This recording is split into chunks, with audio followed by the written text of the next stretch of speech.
I'm a DJ. Kelvin DJ. Welcome to chess, ladies and gentlemen. I'm not really a DJ, man. Anyways, so I went ahead and grabbed you guys a game out of the World Chess Armageddon Championship Series. That is a mouthful. But I do have Sam Shankland versus Wesley. So they played like kind of some matches. So it wasn't like rounds. They just kind of paired people with other people. But this is one of their games that they played. I did change my chess legend down here for all of you guys. I have Francois Andre Danikin Philidor. That is a mouthful as well. He was a player back in the 1700s. You guys probably have heard of him, most likely, at least his name, Philidor, because there's a Philidor defense as part of the King's Pawn. There is a Philidor position as part of like Rook endgames. There is also a checkmate. You guys for sure have heard of the smothered mate. You know, there's a typical like queen and knight situation where you get a smothered mate usually, but it can happen different ways. But that is named after Philidor as well. So, you know, he has a lot of contributions to the game, and he's definitely considered the strongest player of his time. So kind of like an unofficial world champion situation going on. But we do have this situation going on. But for all my people in the Philippines, I will say mabuhay to you. Kamusta na aking makaibigan. I appreciate you guys very much for stopping by. If you guys are ready to go, let's take a look and see what we got for this game, homie. So we got the move C4. So we start off with the English opening. As you guys are probably aware, the move C4 starts off the English. We got the move E6, knight to F3. We got D5, G3, knight to F6. We got bishop to G2, bishop to E7, castles and then castles. And I think for a lot of you guys that play D4 or who play the Catalan as white, this is what's known as the English opening Neo-Catalan defense. But for those of you that do play D4 or play into the Catalan, I mean, you literally only need a D4 and then you pretty much have a Catalan position. So we're kind of in those same waters. So that's kind of how chess goes. I mean, openings sometimes kind of overlap with each other. You know, the more you look at, the more you know, the more, you know, one opening can kind of get into another opening type situation. That's how people get really great. But we do see the move B3. We got C5. Bishop goes to B2. And like I said, this is very similar to like Catalan or Queen's Pawn type situations. Queen's Gambit decline type situations. So we do have the move knight to C6. And you kind of have to do something if you're white. Because, I mean, black really kind of wants to get this move D4 in. If they can successfully get D4 and kind of clamp the position down, they can follow with, you know, one of these moves here, E5. And this bishop actually becomes really, really sad. You want this bishop to be very, you know, influential on this diagonal. So you don't want that to be the case. So we go ahead and take on D5 with the pawn. And then the knight does take back to D5. So you can see that we didn't allow our bishop to be shut down. So we pretty much have both our bishops, you know, kind of eyeing some nice stuff. So the knight goes to C3. Knight takes C3. Bishop takes C3. And, you know, you can see that, I mean, you really just kind of have to move this knight out of the way. And then you're all golden. So we do see queen to C7. We got queen to C2. We got the move E5. So, you know, black is number one trying to get some space. Also, you know, they're thinking about this lonely bishop here. They want to try to put it somewhere at the, like before you made the move E5, you really only had bishop to D7, which is not ideal for your piece. You know, we do have the move A3. We got F5. And then we do see the move D3. And one of the things you do want to notice, I mean, really, if you're black or white, is pretty much all of the pieces for white and black are defended except for the queen. At the moment, neither queen is defended for each side. So white actually has a little bit of a way that they can take advantage of that. And that is actually the move B4. And then after pawn takes B4, you do have bishop taking E5.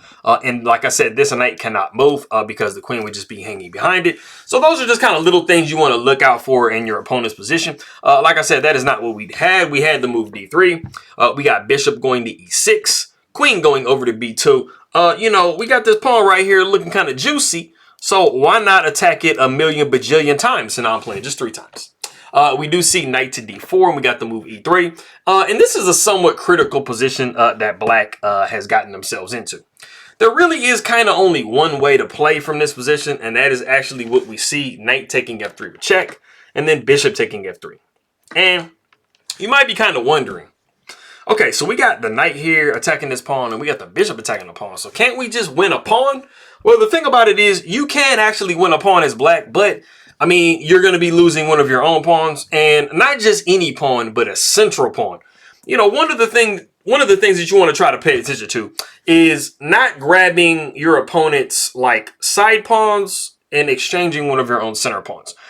Because the pawns in the center, especially in this type of a middle game, are going to be more influential. Of course, when you get into an in game, the outside, pass pawns are really where it's at. But if we had knight taking b3 here, you would actually see white going bishop taking e5. And now we have attacked this queen that's so beautifully sitting on c7. So you'd probably see bishop to d6. And then we got to get our rook out of danger because it was kind of on pre a little bit. Not all the way, but I mean, you don't want to lose that exchange. So the rook will probably go to b1, bishop taking e5, and then knight taking e5. And as you can see with this particular situation, white's pieces have really come alive. We have a half open b file that we got a queen and a rook on. The bishop is now on this diagonal. This knight is nice and centered. So, I mean, this isn't the most ideal position for black to be in. But we don't see that. Like I said, we did see knight taking, bishop taking, and then we do see the bishop going to f6. And I mean, these are really nice finds by both players to be calculating and making sure they're doing what they're supposed to be doing. You kind of have to protect this pawn at the end of the day. So you got to do something. So we do see the move b4, pawn takes b4, pawn takes b4, and then we have the move e4, which is a really nicely timed move. It does kind of ask a question to white, what do they want to do? Because before, this bishop was actually okay on this c3 square, but now the move e4 discovers an attack on it, and you don't really want to give it up. So there's other moves you can make, but I mean, you're kind of forced to do something drastic. So the bishop does take on f6. We got pawn taking f3. Bishop going back to e5. Of course, we're not just going to leave the bishop there, except there is actually rook f goes to c1, getting a nice tempo on the queen before you move it. That's always something that you can consider. But we just go bishop to e5 immediately. We got queen over to f7. We got the move h4. And this is kind of the point in the game that, I mean, things kind of start tipping in Wesley So's favor. And he's starting to take advantage of the situation. He actually misses a move, but then plays the correct move one move after, which is, what happens a lot of the times. When you're playing a game, you're thinking, you make a move, and then afterwards you're like, oh man, there's a better move, and it ended up being a better move. So we do see rook f to d8 attacking this pawn on e3 or d3. We do see the move d4, and now we see the one of the highly critical moves, f4. Now, f4, there's a very simple logic behind it. You're literally just trying to free up this square for this queen. After the queen comes down, I mean, you're looking at some nasties, because this pawn is actually not, it's not really easy to touch this pawn if you're white, because this bishop can always come here and just literally protect the crap out of it. So, you can kind of give us some material if you're trying to mate. So we do see the move pawn takes f4, and then we have the move queen down to f5, and we have actually reached a position where there is only one move that you can make ever at all. If you want to go ahead and pause the video and see what move that is, go ahead and do so.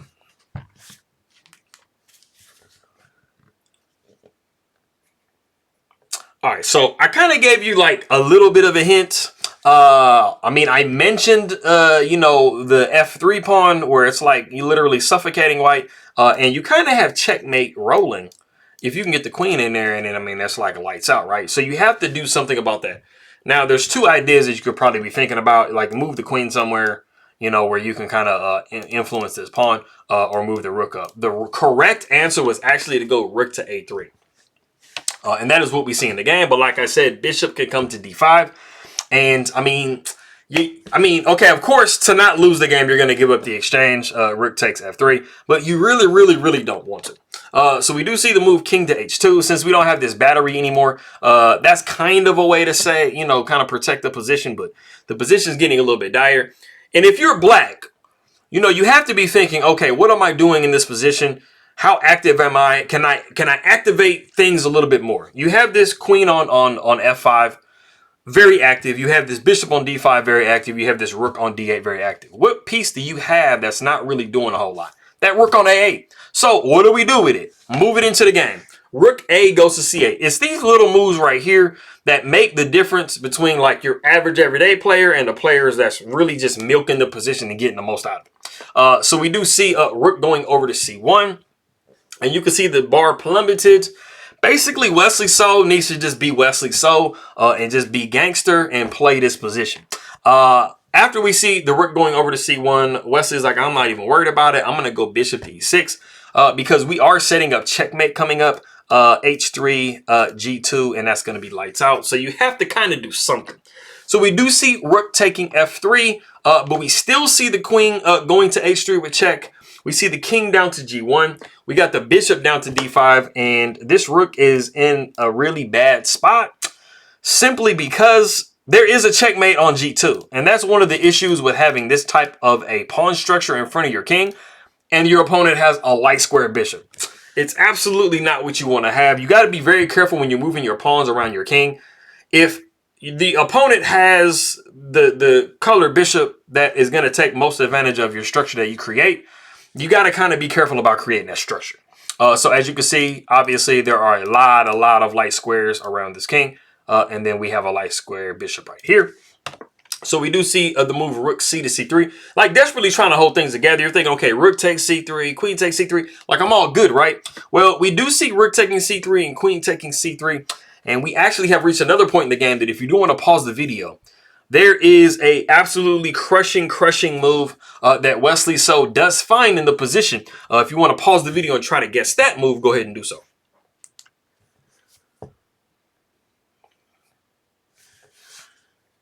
Okay, I like this move because it is an overloading. So it's attempting to deflect white, but then it's also overloading white. So just to kind of talk about the position that we have here, you know, we obviously have checkmate set up on G2 if this rook ever tries to leave, and it's not going to leave. And right now we have this queen protecting this rook.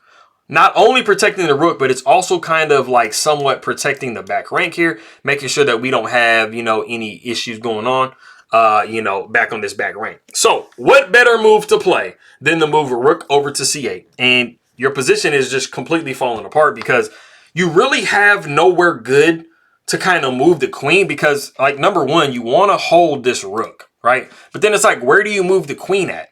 It suggests that you move bishop to C7, but let's make one of like some type of queen move or something, right? So let's say you're thinking, okay, well, I mean, maybe I can go over to A3, right? Because, like, I mean, that'll hold this square, that'll hold the rook, like that's kind of doing something, right? So let's go queen over to A3, right? Well, the problem is, like I said, the queen is overloaded. Like, you have gotten into a situation where you can't now take care of both different threats that you have in the position. There is the move bishop takes F3. And you see, this is just like giving you a great example of the overloading that's occurring in the position. Because what do you do here? Like I said, you have checkmate lined up on G2, but you also have to try to protect this back rank. And you can't do two things at once. So you got to kind of throw a check in. But if we did take here, this is just rook going down to C1, and the king is stalemated. The king can't go anywhere. So you are forced to just throw the queen in the way. And then after this, you are looking at checkmate. So going back to the position that we had, we got to this position, and Wesley So played like a literal computer, and Sam Shankland resigned the game in this position right here, and that is all she wrote. So that is a really nice game. I mean, it definitely could. It definitely was looking pretty good. You know, Sam Shankland was doing like really good for like a majority of the game. You know, he kind of had some things rolling. I mean, probably throwing that rook in the way, like rook over to C1 probably was something. I mean, bishop to E5 wasn't a bad move. But I mean, Wesley So just kind of started creeping into the position. And this H4 move kind of sealed the deal a little bit. You kind of have to keep this pawn down here on H2 to give you some type of hope. But anyways, that is that. I appreciate everybody very much for coming by. Maraming salamat po sa nanonood ng aking mga video, king makaibigan. And I will see you guys next time.